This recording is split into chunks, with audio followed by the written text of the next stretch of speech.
Thank you very much, ma'am. Always a pleasure to be with you on NewsX, to learn from you. And also, I see that Major Mohammed Ali Shah will be joining us in the next while.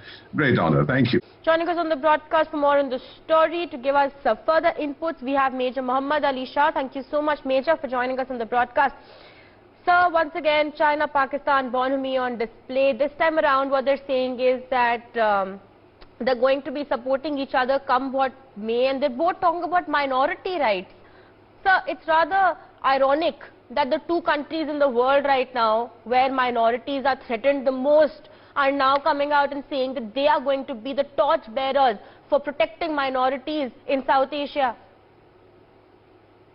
Absolutely, you brought out very, very correctly. It's laughable actually, it's ironical, and it is the biggest joke of the century, where the minorities are persecuted so badly in Pakistan and China. Look at the way China is actually treating their Muslim population. Look at the way minorities in Pakistan are treated. Their own cricket star, Danish Kaneria, in fact, he came out and he's about a year back, and he said he was being discriminated. One person from the minority sect joined the army in Pakistan, a big news on the front pages. Oh, a Sikh gentleman joined the Pakistan army. It's a very big news. Now they persecute the minorities, they do not treat them well. They live in a fool's paradise. They come out and they don't realize, or I don't know if they realize it or not, they become the laughing stock of the entire world.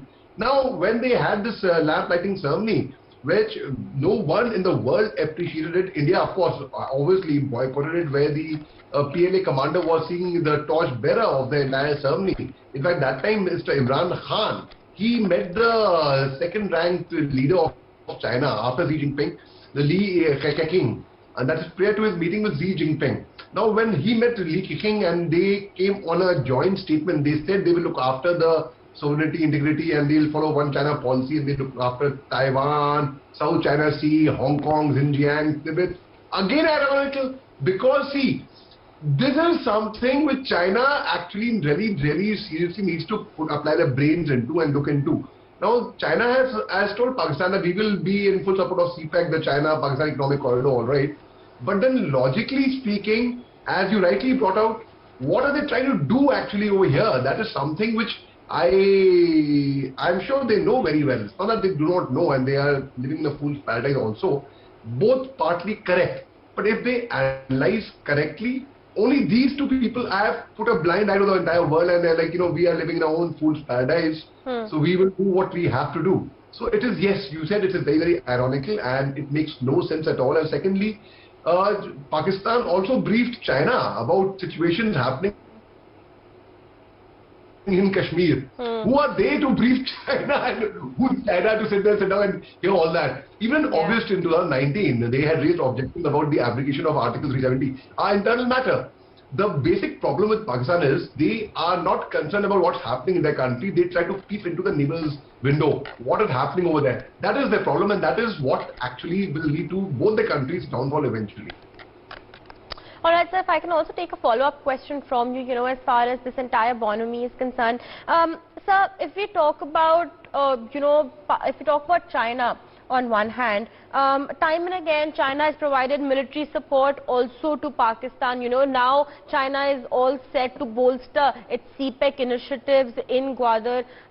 We're also seeing that Pakistan has also sought some sort of military equipments from China. Do you think, sir, that this kind of a bonhomie should be worrying India at all at this point, considering that, it's quite possible that China applies its same salami slicing techniques in Pakistan as well, and Pakistan will of course happily surrender?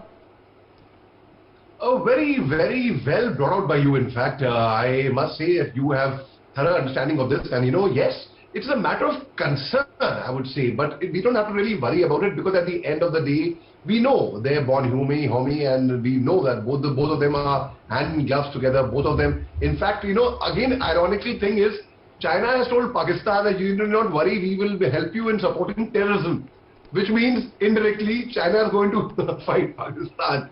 What's the biggest joke? So yes, it's not really, we don't have to really worry about it, but yes, it raises everyone's concern, and we would be concerned, but nothing to really worry about, because at the end of the day, they will not get too far with their silly ploys and tactics. And China has always believed in winning wars without fighting.